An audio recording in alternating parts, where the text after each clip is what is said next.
When it rains, it pours is an understatement when it comes to this story. You know what? With cops, they're unbelievable, man.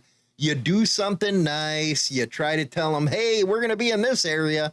Next thing you know, they show up with a freaking army and everybody's getting arrested left and freaking right. And this happened in San Diego. I'm talking, they took weapons, they had felony arrests, freaking misdemeanor arrests, but they came hauls balls after the Hells Angels on this one.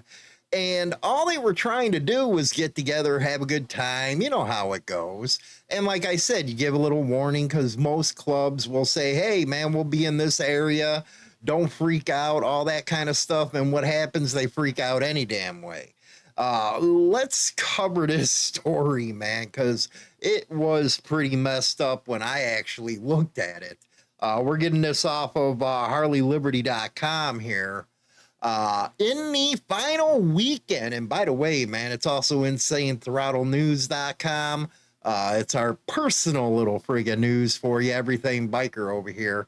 In the final weekend of May 2026, more than 200 Hells Angels members and associates, so basically, you know, people having fun with them, supporters, all that good stuff. You know how it works. Descended on San Diego's county for the annual Southrun event. While some participants viewed as a routine gathering, quickly became the focus of a large-scale, multi-agency law enforcement operation. Like I said, they got a whole damn army down there. The San Diego Police Department reported that 100 officers from local and state agencies coordinated traffic stops and monitoring across the region. Man, when it comes to clubs, they'll get them cops out there, but other stuff, oh no, we can't let that happen.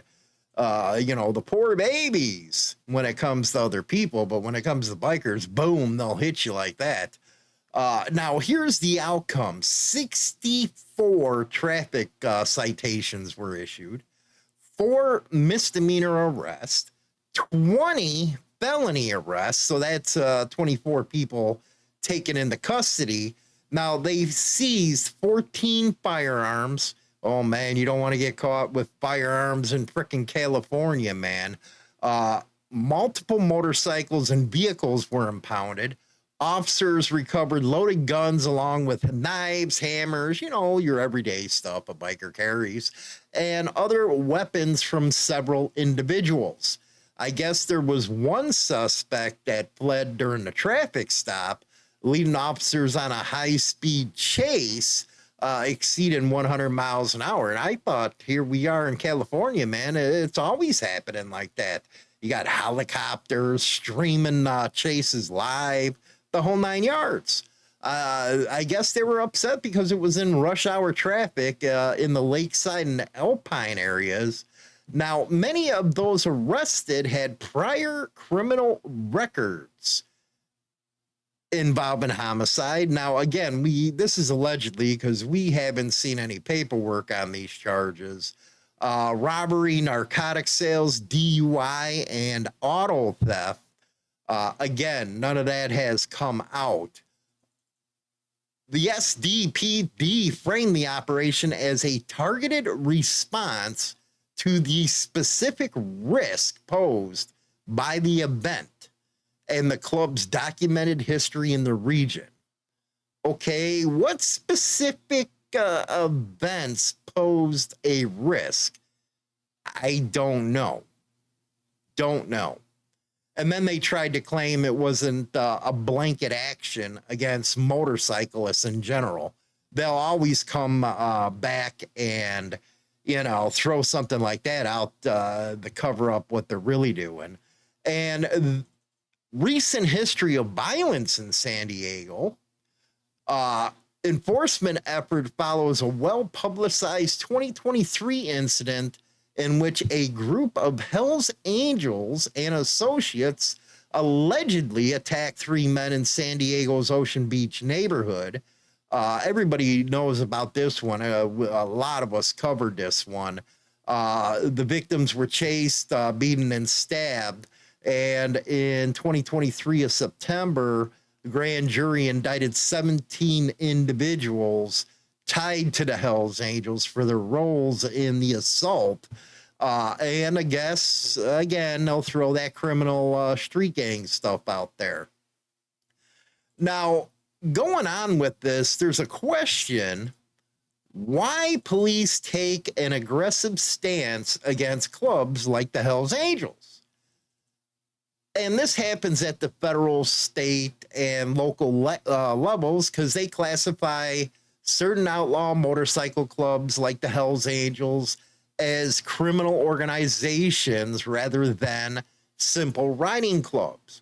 And a lot of times when they get that kind of stuff, it's because, again, the summation of former members taking deals and admitting, oh, yeah, this club's a criminal organization. You know how that works.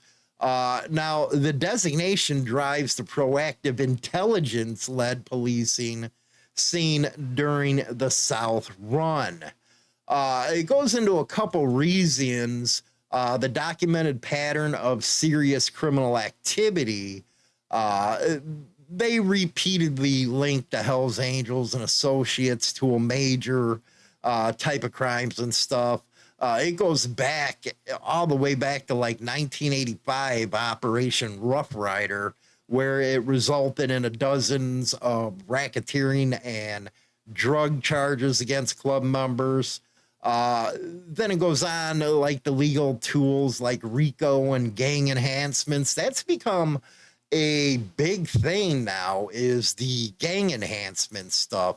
Almost every story that we cover, you're starting to see them tack on that charges. But these are just some of the stuff that's going on, and they claim it's intelligence driven, not universal profiling. The SP or the SDPD especially stated the South Run operation was not a direct look into motorcyclists as a whole.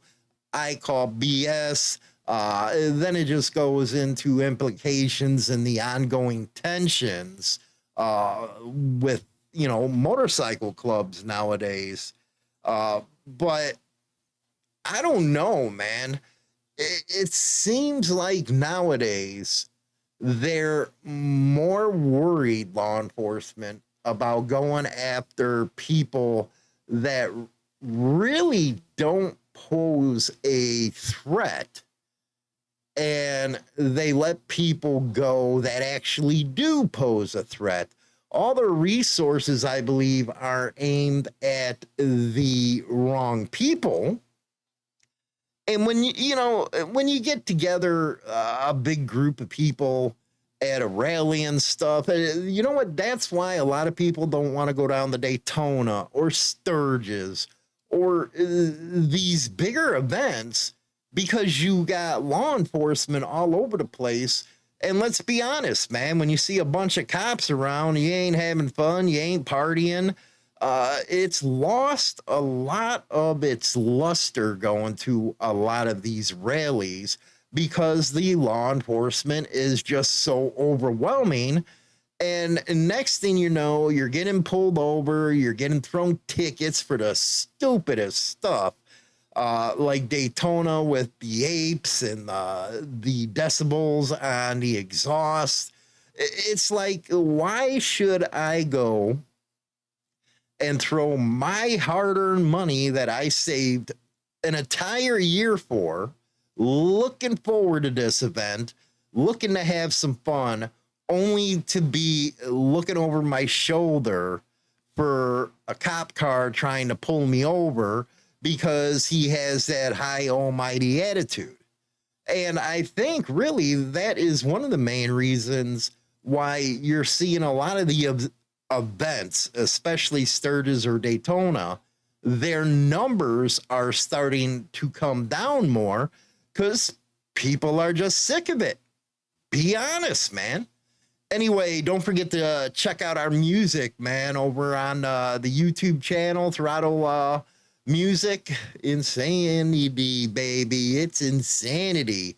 Also on all the major streaming platforms, man. Everybody have a good one. Don't forget, like and subscribe. Insane Throttle, your official Google News source for everything biker. Thanks for riding with us. Smash that subscribe button. Check out InsaneThrottleNews.com for the latest updates and join the insanity today. Insane Throttle Outlaw Rock, featuring Insane Throttle and Defiant Afterlife. Get your playlist full of pure rock and metal. Spotify, YouTube, and Apple. Subscribe and crank it up. Now I'm back in the